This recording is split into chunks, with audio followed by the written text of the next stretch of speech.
Okay. Hello, my name is Adrian Refutation, and I'm refuting the claim that modern communication technology undermines communication. In the first secondary claim that the speaker uses, she used an article called "When Children Text All Day, What Happens to Their Social Skills?" This article demonizes the use of media communication to the extent that the whole report is biased only providing one counter argument that actually undermines her whole argument. The argument goes that for a child who is comfortable socially, technology will not change their ability to interact, and they'll use this tool as a way to get even more social. It is a recurring theme among psychologists that technology makes people smarter and sociable. Media communication does not disconnect people, but unites the world under one stream of technology. From K to 12, we are taught that we have the world's largest library at our disposal.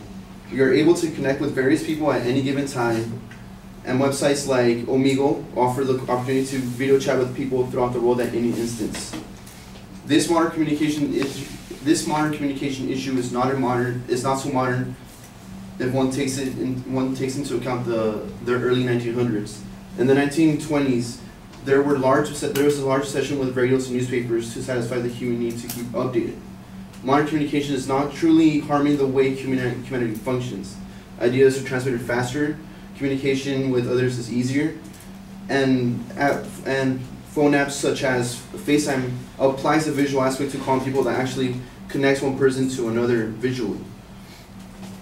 The progress of modern communication technologies are not pulling humanity back, but advancing it. The facility to communicate with another person easily is not a negative. The adaptation process to technology has always showed that through communicating ideas at a faster rate, developments and compromises reach with equal speeds. The very purpose of communication technologies is the very purpose of modern communication technology is human communication.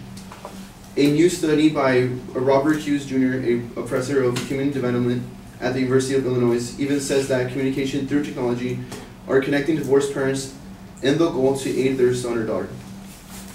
And the secondary claim that the speaker uses is that modern communication technology is making it difficult to foster meaningful bonds. Just like any cultural shift, changing social interactions is a constant. A couple years ago, we had to wait for mail to come in from people. Now we're able to FaceTime and visually see people through our phones. The concept that an interpersonal bond is losing meaning does not take into account the fact that distance does not affect the relationship due to long-distance communication.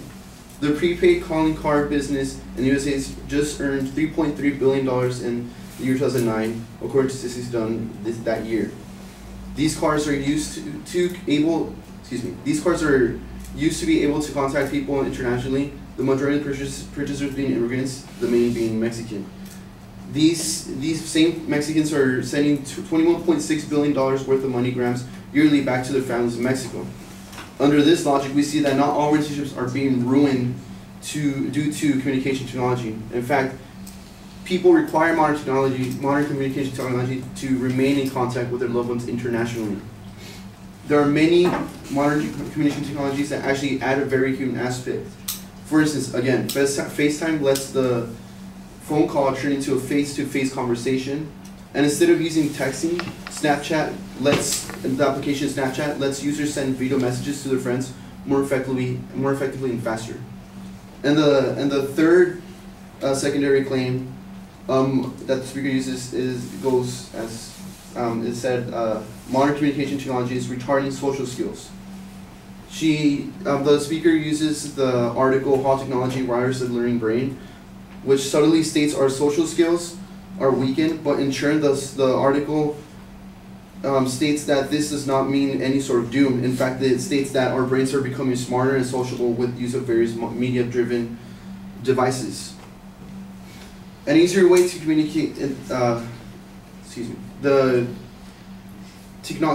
technology is an easier way to communicate amongst introverted people. According to the Time magazine article, How Texting and Instant Messaging Introverted Teams by Marius Lasvich, introverts are often brimming with thoughts and care deeply for their friends. sometimes long for a pass.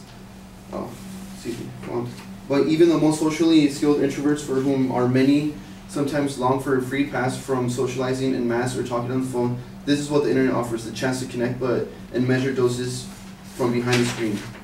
Social skills are not retarding, but adapting to the new social form.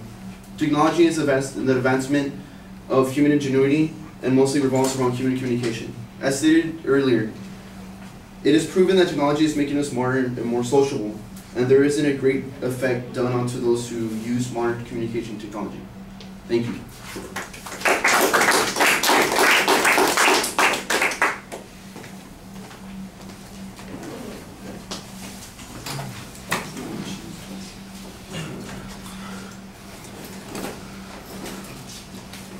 All right, the first point is mostly, the first half of the first point is a criticism of the evidence that the advocate used on this particular point, but I'm not exactly sure that you explain what the bias is and why it's problematic. I think that you then present a series of counterclaims to suggest huge advantages of the technology that's available to us, and I thought you did a good job on that. I didn't quite understand the notion of the comparison to the 1920s, except I think that later on you make an argument that says we're having a cultural shift because of technology, and I guess the assumption here is that we had a similar cultural shift in the past and we didn't have this kind of problem. I think that claim needed to be expressed a little bit more clearly. I thought that you had some good general evidence on potential benefits of this technology, and that worked out well. On the second point, when you talk about that cultural shift, I think there is an acknowledgement that some change is coming, but I do like the idea that you were saying that the consequence here is that we have to change our skills, not that the skills become less useful, but they have to simply adapt to the circumstances in which we're operating in. You had a couple of examples that I thought were pretty practical in analyzing this. I do think you need to talk a little bit more about the evidence that the advocate used on those particular points so that we can contrast the points that you're making. I think you make pretty good arguments, but I'm not getting a contrast to what the advocate said on these particular points, and so without that contrast it's hard to tell how effective your argument is, except in the isolated context of listening to it on this particular point. All right, I'm going to shorten that so we can